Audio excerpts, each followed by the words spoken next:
Hello friends, तर स्वागत आहे तुमचं आपल्या या यूट्यूब चॅनलवरती. मित्रांनो, चॅनलवर नवीन असाल तर चॅनलला सबस्क्राईब नक्की करा. अनुषाने जशा त्या परिचित गाडीचा आवाज ऐकला, तिने लगेच बाल्कनीतून खाली पाहिलं आणि तिचे डोळे आश्चर्याने मोठे झाले. अविराज कारमधून खाली उतरत होता. अनुषा स्वतःचीच पुटपुटली, माझ्या घराचा पत्ता याला कसा कळला? अविराज दाराची बेल वाजवत होता, पण घरात कुणीही दार उघडत नव्हतं. तो दार ठोठावत मोठ्याने म्हणाला, बच्चा, दार उघड. परंतु कोणताही प्रतिसाद आला नाही. अविराजने वर पाहिलं आणि त्याची नजर थेट बाल्कनीत उभ्या असलेल्या अनुषावर गेली. तो पुढे येत म्हणाला, बच्चा, एकदा दार उघड, मला तुझ्याशी बोलायचं आहे. अनुषाने त्वरित नकार देत म्हटलं, मला कोणाशी काहीही बोलायचं नाही, कृपया इथून निघून जा. असं म्हणत ती आपल्याच खोलीत परत गेली. तिला आत जाताना पाहून अविराज संतापून ओरडला, तू जितकी हट्टी आहेस ना, त्याहून जास्त हट्टी मी आहे. जोपर्यंत तू येऊन माझ्याशी बोलत नाहीस, माझं ऐकत नाहीस, तोपर्यंत मी इथून हलणार नाही. अनुषा पडद्यामागून सगळं ऐकत होती, पण तरीही तिने कोणताही प्रतिसाद दिला नाही. तिला वाटलं थोड्या वेळात तो निघून जाईल, पण हेच विचार करून ती बेडवर जाऊन पडली. काही वेळातच बाहेर जोरदार पाऊस सुरू झाला. विजेचा कडकडाट होत होता. अनुषा घाबरून आपल्या कानांवर हात ठेवत चादरीत शिरली. असेच 2 तास जातात आणि त्यानंतर बाहेर अजूनही मुसळधार पाऊस कोसळत होता. अनुषा उठून बसली आणि विचार करू लागली, इतक्या पावसात तो नक्की गेला असेल. ती हळूहळू उठून बाल्कनीकडे गेली. थोडा विचार करून तिने पडदा बाजूला केला आणि तिचे डोळे स्तब्ध झाले. अविराज कारला टेकून उभा होता, तिच्या बाल्कनीकडे नजर लावून. संपूर्ण भिजलेला, थरथरत, पण तरीही हलत नव्हता. अनुषा त्रासून म्हणाली, हे काय आहे? हा माणूस वेडा आहे का? 2 तासांपासून पावसात उभाच आहे. त्या क्षणी तिला साहिलची आठवण झाली. तोही अशाच पावसात तिला मनवायला उभा राहिला होता. पण ते सर्व खोटं होतं. साहिलने कधीच तिच्यावर प्रेम केलं नव्हतं. तर मग? आणि त्यानंतर अविराजही का का फक्त नाटक करत आहे? त्यालाही तिच्याबद्दल काहीच भावना नाहीत का? हे सगळे विचार अनुषाच्या मनात घोंगावत होते. आणि त्यानंतर तिनं खोल श्वास घेतला, छाता उचलला आणि खाली धावत गेली. अनुषाला पाहताच अविराजच्या चेहऱ्यावर आशेची एक छोटीशी झलक चमकली. अनुषा रागाने म्हणाली, नेमकं तुम्हाला काय हवं आहे? रात्रीच्या वेळी एकटी मुलीच्या घराबाहेर हे प्रकार काय आहेत? पावसात उभं राहून तुम्ही काय सिद्ध करणार आहात? कधी विचार केला आहे का आपण काय केले? आधी सांगायचं होतं ना, तुम्हाला काय हवं होतं माझ्याकडून. हे खोट्या गोष्टींचं नाटक कशाला? ती आणखी जोरात ओरडली, जेव्हा सगळं खोटंच होतं, तर मग माझ्या इतक्या जवळ का आलात तुम्ही? तिच्या डोक्यात काहीतरी क्लिक झालं. ती कटाक्षाने म्हणाली, ओ हो, आता समजलं. म्हणूनच तुम्ही माझ्याजवळ आल्यावर स्वतःला रोखत होता. कारण तुम्हाला अपराधी वाटत होतं. कारण तुम्हाला माहिती होतं, काम झाल्यावर तुम्हीही मला सोडून जाणार होताच. आत्तापर्यंत शांत असलेला अविराज तिच्या बोलण्याने रागावला. तो उंच आवाजात म्हणाला, बच्चा, ज्याचं खरं माहीत नसतं त्याबद्दल काहीही बोलू नये. त्याने तिचा हात धरत पुढे म्हटलं, कोण म्हणालं तुला की तो सर्व माझा गिल्ट होता? मी तर फक्त एवढंच इच्छित होतो की जेव्हा आपल्यामध्ये काही घडेल तेव्हा तू मनापासून मला स्वीकारशील, जेणेकरून तुझ्या मनात कधी पश्चाताप राहणार नाही, की चुकीचा अर्थ निघणार नाहीस. आणि तू त्याला माझी चूक म्हणतेस? अनुषाने हात झटकत कठोरपणे म्हटलं, माझ्याजवळून हात काढा. आता इथून निघून जा. मला ना तुमची कोणतीही गोष्ट ऐकायची आहे ना तुम्हाला पाहायचं आहे, so just get lost. Aviraj काही बोलणार इतक्यात एक कार अचानक थांबली आणि विजय छाता घेऊन बाहेर आला. खरं तर अनुषाने खाली येण्यापूर्वीच विजयला फोन करून सर्व सांगितलं होतं आणि अविराजला इथून घेऊन जाण्यासाठी सांगितलं होतं. विजयला पाहताच अविराजला लगेच समजलं, हे अनुषानेच केलं आहे. अनुषा विजयला म्हणाली, भाऊ कृपया यांना इथून घेऊन जा. रात्री मला कोणतीच समस्या नको आहे. आणि ती कोणाच्याही बोलण्याकडे लक्ष न देता आज जाण्यास निघाली. अविराज तिला थांबवण्यासाठी पुढे येताच विजयने त्याला धरून म्हटलं, राज चल इथून. बरीच प्यायलास तू, स्वतःची हालत बघ. अनुषा घरात गेली आणि विजयने अविराजला तिथून हटवलं. अनुषा आपल्या खोलीत आली, खाली बसली आणि गुडघ्यांमध्ये चेहरा लपवून रडू लागली. तिला अविराज सोबतचे प्रत्येक जवळचे क्षण आठवू लागले. त्याचे तिला जवळ घेणं, स्पर्श करणं, मिठी मारणं, किस करणं, सर्व काही. ती अश्रू ढाळत हळू आवाजात म्हणाली, ज्या प्रेमाच्या क्षणांनी मला हसायला, जगायला शिकवलं, आज त्याच आठवणींनी घुसमट होते. हे सगळं खोटं होतं का? कधीच प्रेम नव्हतं का माझ्यावर? विजय अविराजला घेऊन अविशा पॅलेसवर आला होता. नशा आणि थंडीमुळे अविराज अर्धा बेशुद्ध झाला होता. विजयने त्याला आधार देत आत नेलं आणि त्याच्या रूममध्ये बेडवर शांतपणे झोपवलं. त्या दिवसांनंतर अविराज इथे परत आला नव्हता. 2 आठवडे आधीही विजय त्याला आपल्या एका हॉटेलमध्ये घेऊन गेला होता आणि त्यानंतर अविराजने त्याच हॉटेलमध्ये एक स्वीट बुक करून राहायला सुरुवात केली होती. विजय त्याला झोपवून तिथून निघून गेला. रात्री साधारण अर्ध्या रात्रीच्या सुमारास अविराजची अचानक झोप मोडली. तो दचकून उठला आणि बेडवर बसला. त्याने लॅम्प लावला आणि आजूबाजूला नजर टाकली. तो आपल्या जुन्या रूममध्ये होता. संपूर्ण खोलीत अनुषा आणि त्याचे एकत्रचे फोटो लावलेले होते. त्याच्याकडून ते फोटो पाहवत नव्हते. तेवढ्या त्याच्या कानात अनुषाच्या हळूवार आवाजांचा प्रतिबिंब घुमू लागलं, अवी अजून किती काम करणार? चला आता झोपा. अवी, तुम्हाला माहिती आहे ना की मला तुमच्याशिवाय झोप येत नाही. अवी, माझी गुड नाईट किस कुठे आहे? अवी अवी अवी. त्या आवाजांनी अविराजच्या कानात जणू वादळच उठलं. त्या दोन्ही कानांवर हात ठेवला आणि ओरडला, विजय मला इथे घेऊन का आला? या घरात, या रूममध्ये प्रत्येक ठिकाणी तिच्या आठवणी आहेत. मी इथे कसा राहणार? सकाळ झाली आणि त्यानंतर अनुषा कॉलेजसाठी तयार होत होती. तेवढ्या तिच्या घराची बेल वाजली. ती मनात म्हणाली, इतक्या सकाळी कोण असेल?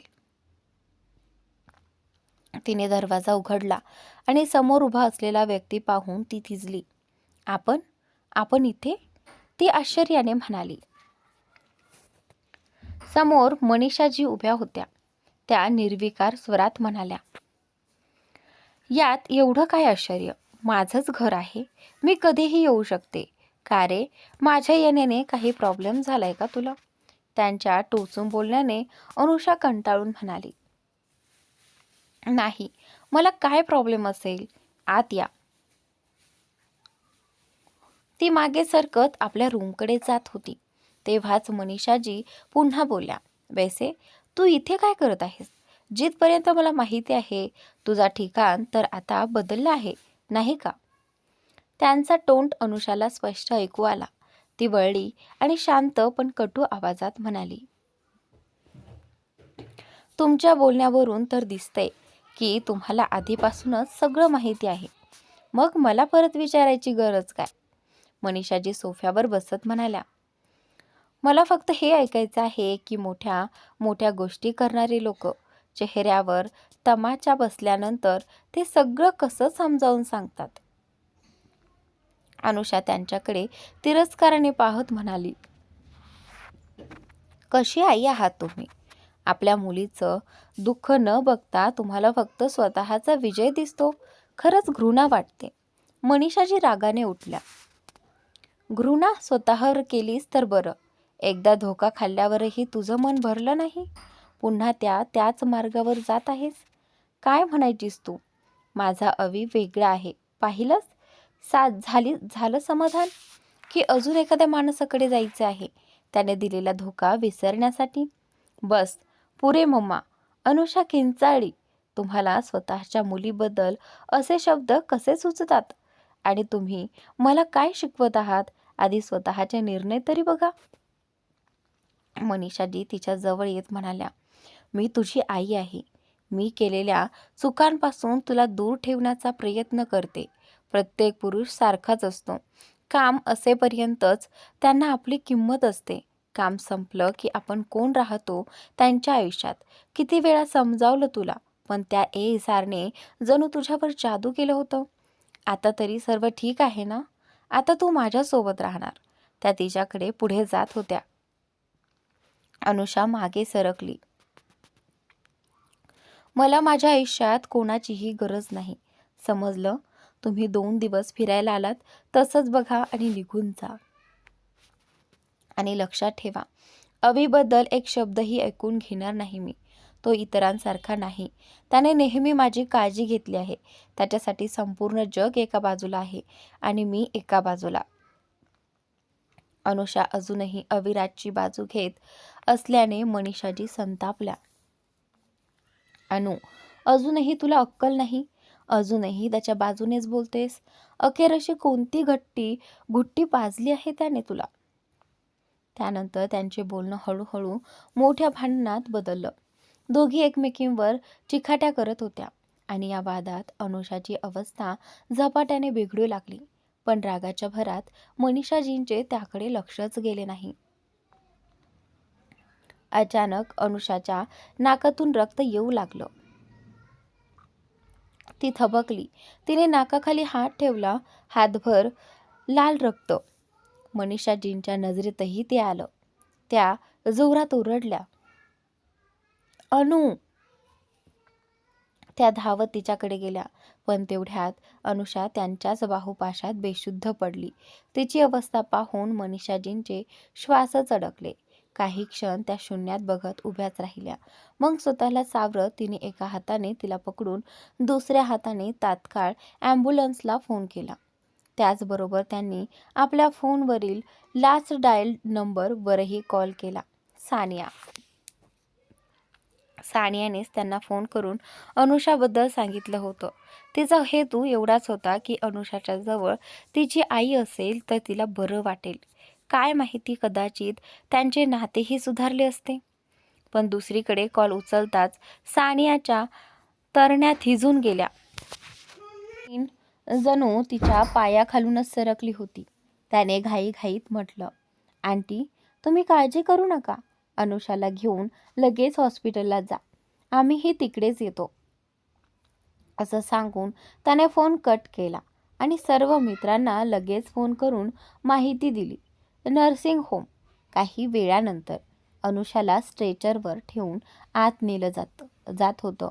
मनीषाजी स्ट्रेचरबरोबर धावतच होत्या. रडून त्यांची अवस्था खूपच वाईट झाली होती. त्यांच्या संपूर्ण कपड्यांवर अनुषाच्या रक्ताचे डाग लागले होते. रस्ताभर त्या अनुषाला छातीशी घट्ट धरूनच इथे आल्या होत्या. समोरून डॉक्टर आनंद चालत आले आणि अनुषाची ही अवस्था पाहतच थबकले. मनातच म्हणाले, अनुषाची ही हालत. पण मिस्टर अविनाशजी तर माझी सतत बोलणं व्हायचं आणि अनुषा तर सुधारतही होती. मग अचानक हे कसं झालं? डॉक्टर आनंद दिसताच मनीषाजी त्यांच्या हाताला धरून रडत म्हणाल्या, सर प्लीज तिला चेक करा. अचानक काय झालं काही समजत नाही. माझ्या मुलीला काही झालं तर मी जगू शकणार नाही, प्लीज. आणि त्यानंतर डॉक्टर आनंद हे त्यांचे पूर्वीचे सिनियर डॉक्टर होते. जेव्हा त्या इथे नर्स म्हणून काम करत होत्या. त्यांनी शांतपणे म्हणालं, मनीषा शांत हो, काही होत नाही तिला. आणि त्यांनी अनुषाला तातडीने एमर्जन्सी वॉर्डमध्ये हलवायला सांगितलं. वॉर्डचा दरवाजा बंद झाला. मनीषाजी बाजूच्या खुर्चीवर कोसळल्यासारख्या झाल्या आणि बसल्या. तेवढ्यात सानिया, रंश, बिपाशा आणि आकृती धावतच तिथे आल्या. सानिया त्यांच्या बाजूला बसत आश्वस्त करत म्हणाली, आंटी, काही होत नाही. अनु ठीक होईल. तुम्ही शांत बसा. बिपाशा पुढे येत म्हणाली, हो काकी, आमची अनु खूप स्ट्रॉंग आहे. ती लढेल. तुम्ही काळजी करू नका. रंशचं लक्ष मनीषाजींच्या कपड्यांवरच्या रक्ताकडे गेलं. तो घाबरतच विचारतो, आंटी, हे खून सगळं तिचंच आहे का? इतकी ब्लिडिंग कशी झाली? मनीषाजी भरलेल्या आवाजात म्हणाल्या, हो, अचानक तिच्या नाकातून खूप रक्त वाहायला लागलं. मी तिला पकडायला गेले तोच ती माझ्या मिठीतच बेशुद्ध पडली. इतकं सांगताच त्या परत रडू लागल्या. त्याचवेळी श्रेया पळत आली. तिच्या मागे विजय रागाने तावातावाने चालत येत होता. त्याच्या डोळ्यात जणू आग धगधगत होती.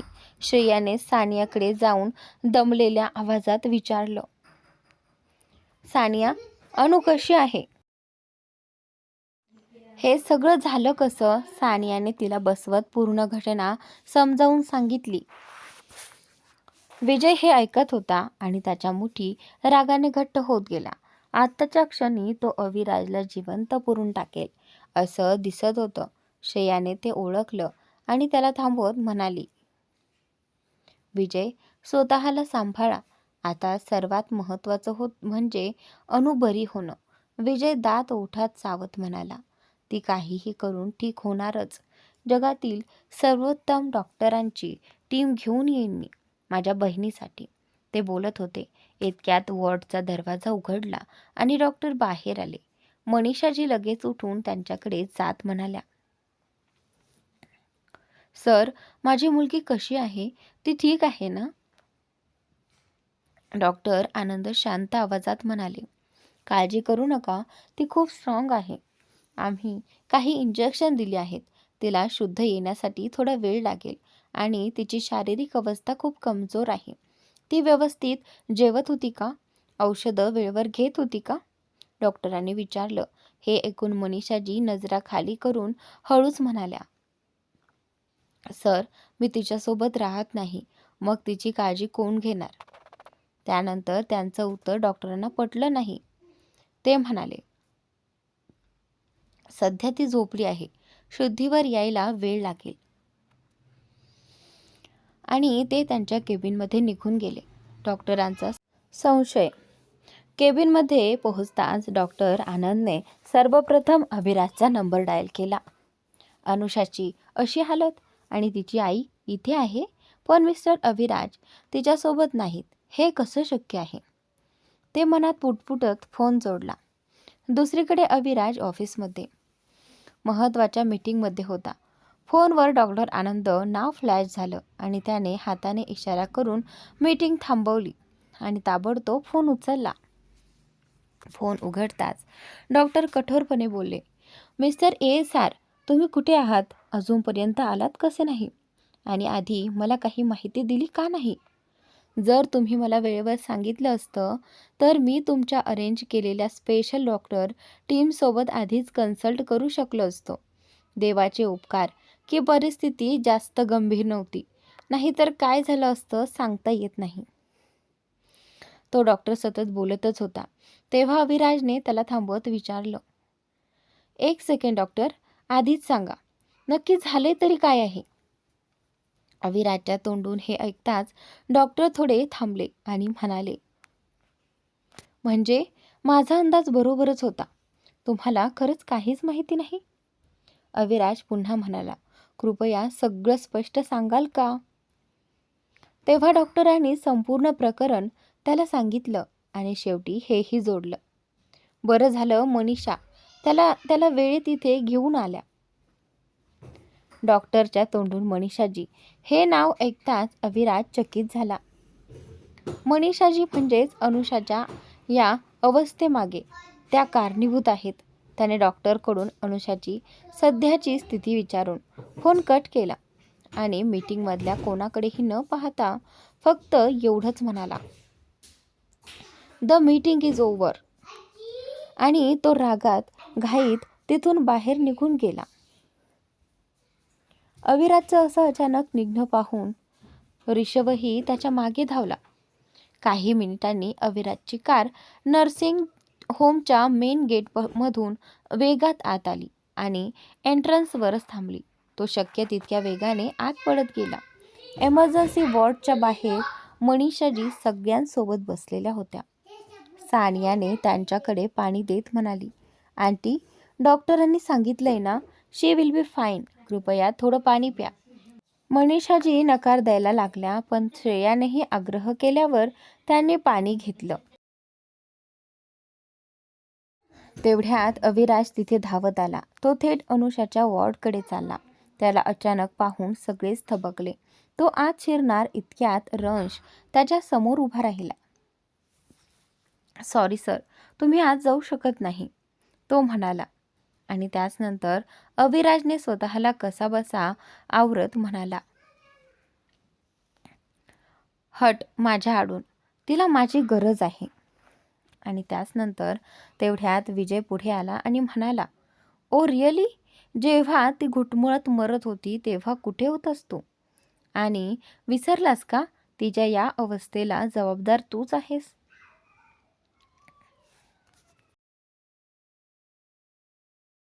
अविराजने खूप प्रयत्नाने स्वतःला शांत ठेवत एक दीर्घ श्वास घेतला. विजय प्लीज, आत्ता नाही, हे सगळं नंतरही बोलू शकतो आपण. मला तिच्या जवळ जायचं आहे. माझ्यासमोर आडवा येऊ नकोस. आय नो तिला मला पाहिलं की ती ठीक होईल. विजय काही बोलणार इतक्यात मागून कडाडत आवाज आला, अच्छा, आणि तुम्ही कोण असता ज्यांना पाहिलं की माझी मुलगी ठीक होईल? मनीषाजी उभ्या होत्या. अविराजने एक धारदार नजर त्यांच्या दिशेने टाकली. आणि त्यानंतर मी कोण आहे हे महत्त्वाचं नाही, पण तुमच्यापेक्षा खूप जवळ आहे तिच्या. त्याच्या बोलण्याने मनीषाजींचा राग उफाळून आला.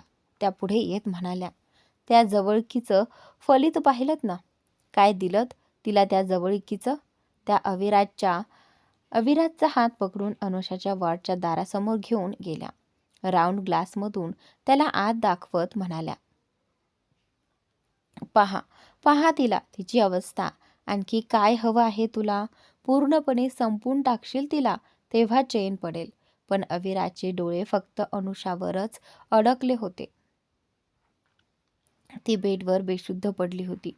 चेहऱ्यावर ऑक्सिजन मास्क, हातात ड्रिप्स, शरीर अतिशय अशक्त.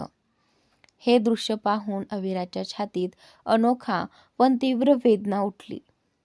तो मनात म्हणत होता, याआधीही मी तिला अशा अवस्थेत पाहिले, पण आज असं का वाटतंय? आज इतकं दुखतंय का? तेवढ्यात मनीषाजी म्हणाल्या, झालं, पाहिलंच तिची अवस्था? आता इथून निघून जा आणि खबरदार कधी माझ्या मुलीच्या आसपासही दिसलास तर. अविराजचा संयम सुटत होता. त्याने रागाने त्यांच्याकडे पाहत प्रतिप्रश्न केला, आपणही चांगलं जाणता आज तिची अशी अवस्था नेमकं कोणामुळे झाली आहे? माझ्या आणि तिच्यामध्ये जे काही झालं ते काही दिवसांपूर्वीच झालं होतं. तेव्हा ती एवढी खराब नव्हती. आज तुम्ही घरी परतलात आणि आजच अचानक तिची अवस्था इतकी वाईट. यावर काही सांगाल का?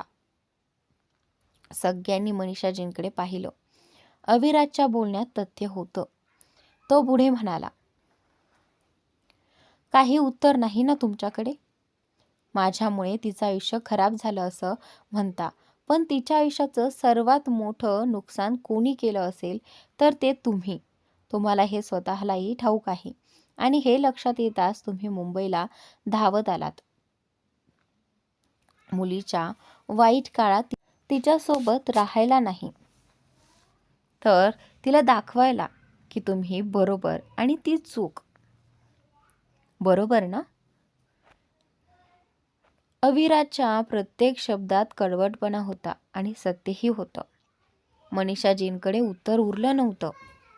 अविराज कटू हास्य करत म्हणाला, मी खोटं का असेना, दिखावा का असेना, पण मी तिला नेहमी सांभाळून ठेवलंय, नेहमी. अविराजचे शब्द मनीषा यांना काट्यासारखे टोचत होते. आणि एकदा त्यांच्याकडे आणि आसपास उभ्या सर्वांकडे पाहिलं आणि बॉर्डमध्ये प्रवेश करायला निघाला. तेवढ्यात मागून आवाज आला, तू त्यांच्या चुका तर त्यांनाच सगळ्या सांगितल्या, पण तुझ्या चुका? तसं बोलून तुला माझ्या मुलीच्या जवळ जाण्याचा अधिकार मिळाला असं वाटतंय का तुला?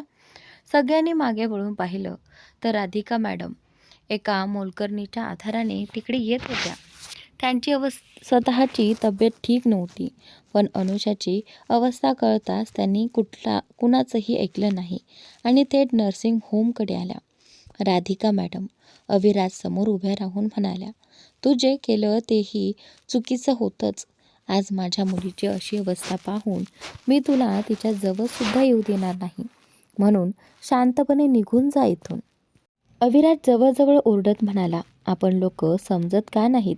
तिला शुद्ध येताच ती सर्वात आधी मला शोधेल. मी तिच्या जवळ नसलो तर तिची अवस्था आणखी बिघडेल. कृपया माझ्या आडून हटून मला तिच्याकडे जाऊ द्या. तो वॉर्डमध्ये जाण्यासाठी पाऊल टाकू लागला, पण राधिका मॅडम पुन्हा म्हणाल्या, तुला माझी शपथ, इथेच थांब. अविराजचे पाऊल हवेतच थबकले. तो मागे वळून त्यांच्याकडे पाहू लागला. त्या पुढे म्हणाल्या, तिला शुद्ध आल्यानंतर जर ती तुलाच मागत असेल तर तुला कुणीही थांबवणार नाही, पण आता तरी तू निघून जा. आणि मला इथे आणखी वाद नको. हे नर्सिंग होम आहे, आपलं घर नाही. अविराज शांत झाला. काहीही न बोलता तो बाहेर निघून गेला. बाहेर पडताना तो स्वतःशीच पुटपुटत होता, काय वळणावर आणून उभं केलं आयुष्याने. तुला भेटायला मला परवानगी लागते. तुझ्या अशा अवस्थेतही मी तुझ्याजवळ राहू शकत नाही. कधीच इतका असहाय्य वाटलं नव्हतं. नर्सिंग होम, अनुषाचा वॉर्ड. अनुषाच्या कानात अविराज ओरडत असलेले शब्द अजूनही घुमत होते, पण औषधांच्या जोरामुळे ती ना डोळे उघडू शकत होती ना उठू शकत होती.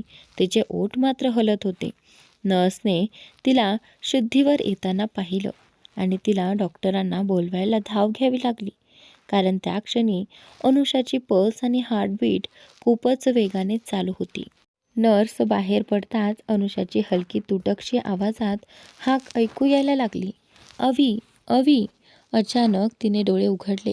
घाबरल्यासारखी इकडे तिकडे पाहू लागली.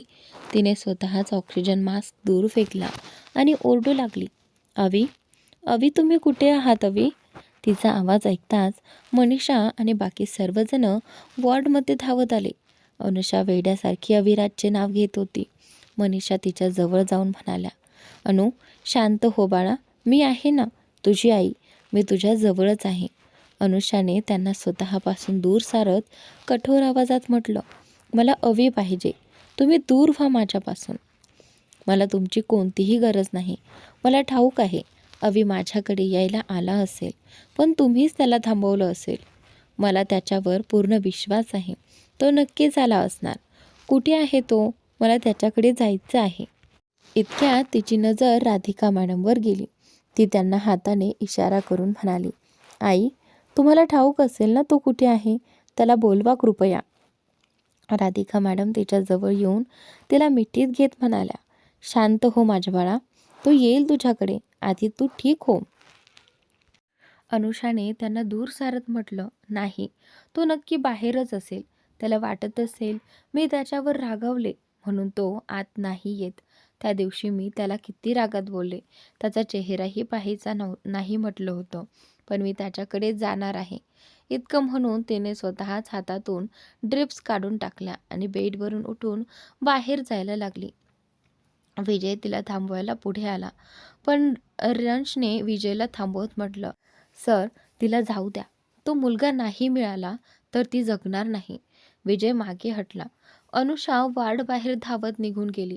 मनीषा रडत ओरडल्या, नाही, मी माझ्या मुलीला पुन्हा त्याच्याकडे जाऊ देणार नाही. मला तिला थांबवावंच लागेल. थांबवायलाच हवं.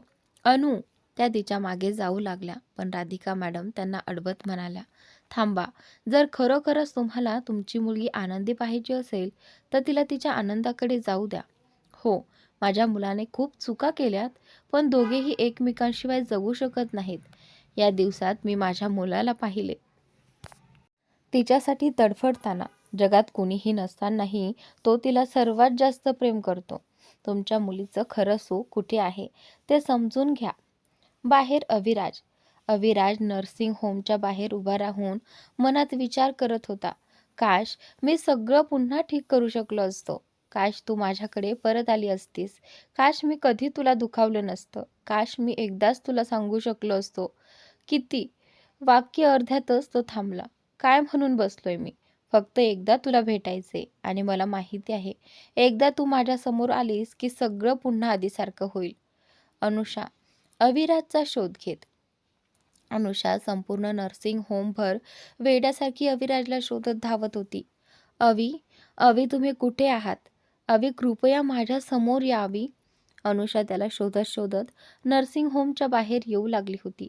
हातात लावलेली ड्रीप तिने अचानक खेचून काढल्यामुळे तिच्या दोन्ही हातातून रक्त वाहत होतं.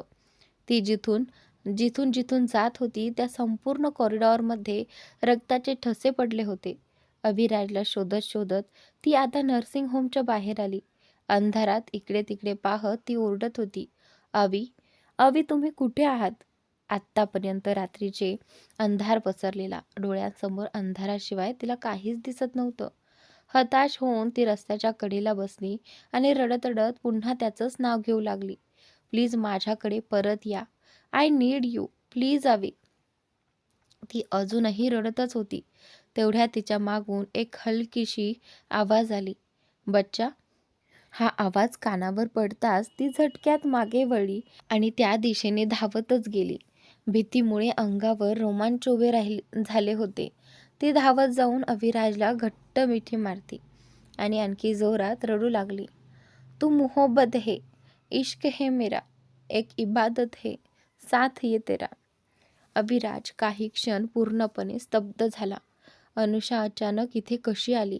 पण मग तिचा रडका आवाज त्याच्या कानात आला. खूप वाईट आहात तुम्ही. मला एकटीला सोडून कसे जाऊ शकता? तुम्हाला माहिती आहे ना, मला शुद्ध आली की सर्वात आधी मी तुम्हाला शोधणार होते. मग तुम्ही. तिने एवढंच बोललं होतं की अविराजनेही तिला घट्ट पकडत डोळे बंद करून म्हणाला, मी इथेच आहे, तुझ्याजवळ. तू मोहब्बत है, इश्क है मेरा, एक इबादत है, साथ ये तेरा. अनुषा अजूनही रडत म्हणाली, मी काय चुकले होते? असं का केलं तुम्ही माझ्यासोबत? एकदा येऊन मला सांगितलं असतं. दुःख तर झालंच असतं, पण त्या दिवशी जसं सगळं अचानक समजलं तसं कधीच नाही. अविराज तिचे केस हलकेच कुरवाळत म्हणाला,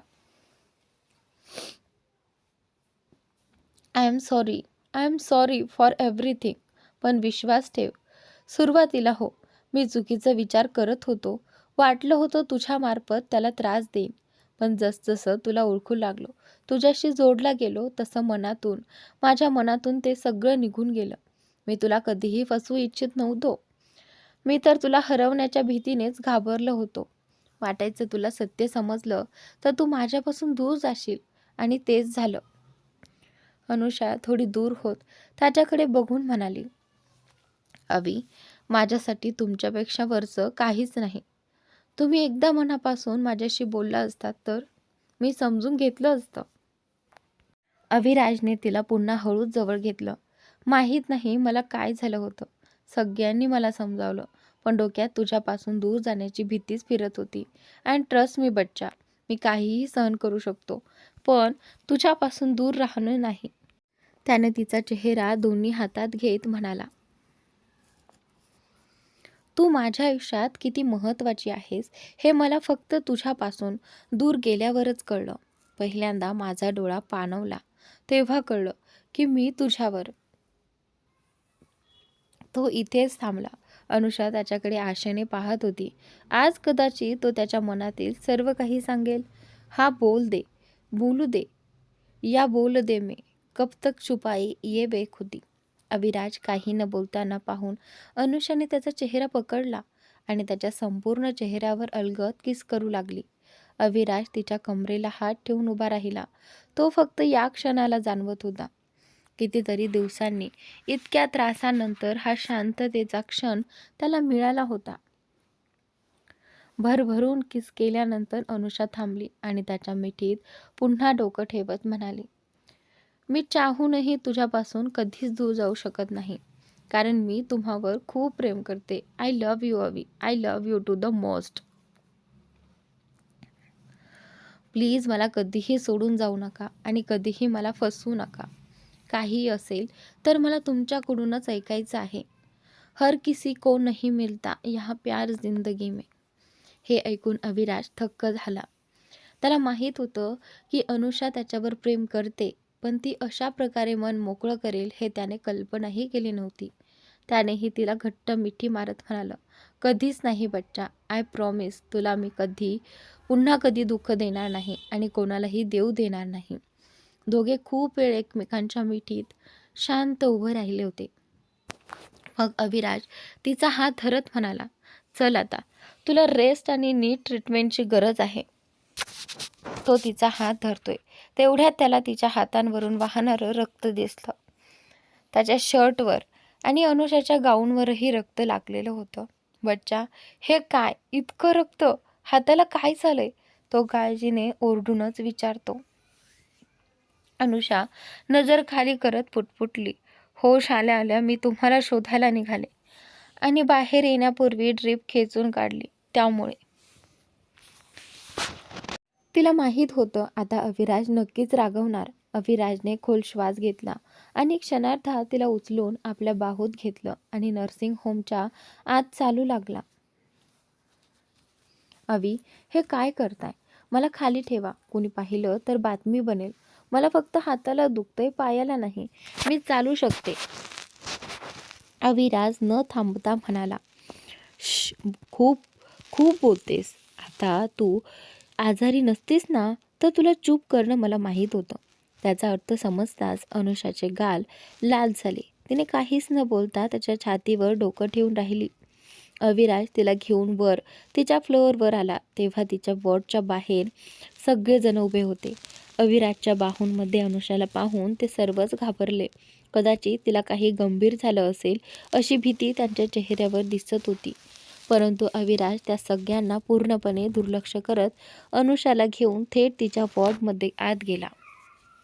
राधिकाजींनी आधीच सांगितलं होतं की अनुषा शुद्धीवर आल्यावर जर तिने अविराजला शोधलं तर तिला कुणीही थांबवणार नाही आणि अगदी तसंच झालं. वॉर्डमध्ये आल्यावर अविराजने नर्सला सांगितलं, डॉक्टर आनंदना सांगा, अनुषासाठी मी जी बेस्ट डॉक्टर्स टीम हायर केली आहे त्याच्याशी लगेचच कन्सल्ट करावं. मला माझी अनुषा लवकरात लवकर पूर्ण बरी हवी आहे. आणि हो, तिला हे नर्सिंग होम हॉस्पिटलसारखं वातावरण आवडत नाही, म्हणून तिचं उपचार कार्य लगेच सुरू करा. त्यांचं बोलणं ऐकून नर्सने नम्रपणे मान खाली घालून होकार दिला आणि तिथून निघून गेली. अविराजच्या तोंडून बेस्ट डॉक्टर्स टीम ऐकून मनीषाजी आश्चर्याने म्हणाल्या, अनुसाठी बेस्ट डॉक्टर्स टीम? त्यावर विजय पुढे येत म्हणाला, हो, राज सरांनीच आधीच तयारीत ठेवली आहे ही टीम. कधीही अनुषाला इमर्जन्सी आली तर उपचार सुरू करण्यात वेळ दवडला जाऊ नये म्हणून. राधिकाजीही पुढे आल्या आणि मनीषाजींच्या खांद्यावर हात ठेवून म्हणाल्या, आपण काळजी करू नका, माझं मूल तिला काही होऊ देणार नाही. तो काही बोलत नसला तरी त्याचं प्राणच आहे माझी मुलगी. तिच्यासाठी तो यमराजाशीही भांडेल. मनीषाजींकडे काही बोलण्यास शब्दच उरले नाही. त्या फक्त वॉर्डकडे एकटक पाहत उभ्या राहिल्या. राधिकाजी त्यांचे अश्रू पुसत विजयजवळ गेल्या आणि म्हणाल्या, माझी मुलगी बरी झाली की आपण घरी एक मोठी पूजा ठेवू. देवाच्या कृपेने माझी दोन्ही मुलं पुन्हा एकत्र आली आहेत. त्यांच्या शांत आणि सुंदर आयुष्यासाठी मी नक्कीच पूजा ठेवणार. विजयने त्यांना बाजूने मिठी देत उत्तर दिलं, नक्की मॉम. वॉर्डच्या आत अनुषा हॉस्पिटलच्या बेडवर बसली होती आणि अविराज तिच्या समोर बसून तिच्या हातातून थेंबाथेंबाने वाहत असलेलं रक्त साफ करत होता. ती त्याच्याकडे गंभीर नजरेने पाहत हळूच म्हणाली, अवी, तुम्ही माझ्यावर रागावले नाहीत ना? अविराजने तिचा गाल हातात घेत म्हणाला, तू फक्त लवकर बरी हो. तुला अशी पाहणं मला अजिबात सहन होत नाही. You know that. अनुषा काही बोलणार एवढ्यात डॉक्टर आनंद आत आले. मिस्टर ASR, तुमच्या स्पेशल डॉक्टर्स टीमशी माझं बोलणं झालं आहे. ते लवकरच पोहोचतील. ते आल्यावर लगेच उपचार सुरू करू. पण यावेळी औषधं वेळेवर घ्या, नाहीतर पुढच्या वेळी परिस्थिती गंभीर होऊ शकते. अविराजने मान हलवत उत्तर दिलं. डोंट वरी डॉक्टर, मी लॉस एंजेलिसहून डॉक्टर स्टीफनला इथे आणण्याचं अरेंजमेंट करतो.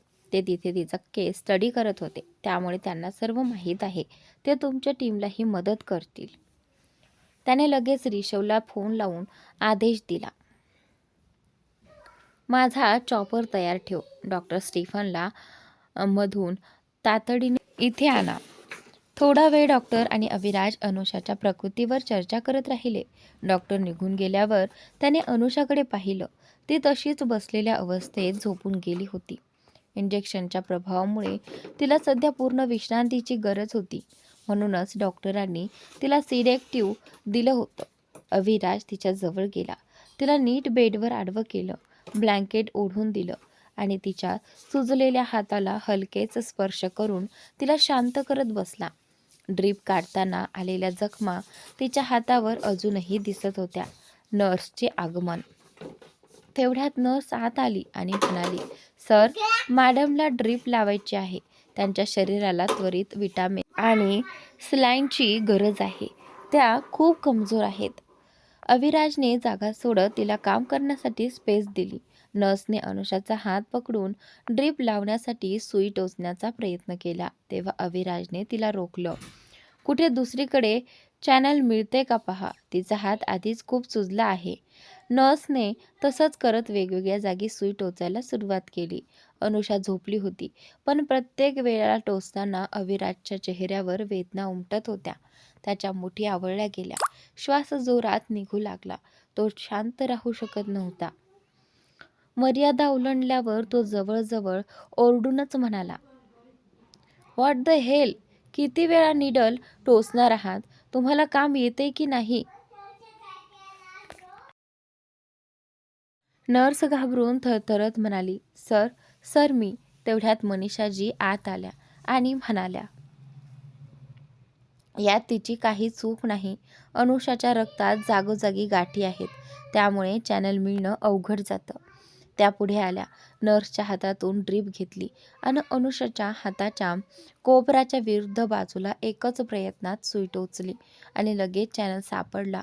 नर्स आश्चर्याने म्हणाली, आपण एकाच प्रयत्नात कसं काय लावलं?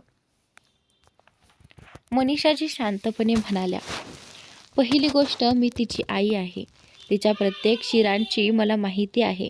आणि दुसरी गोष्ट, मी स्वतः नर्स आहे. पूर्वी डॉक्टर आनंद यांना असिस्ट करत होते. नंतर नर्स शांतपणे मान हलवत तिथून निघून गेली. आता वॉर्डमध्ये फक्त 3च लोक होते, ज्यात अनुषा झोपलेली होती आणि अविराज व मनीषाजी शांत उभे होते.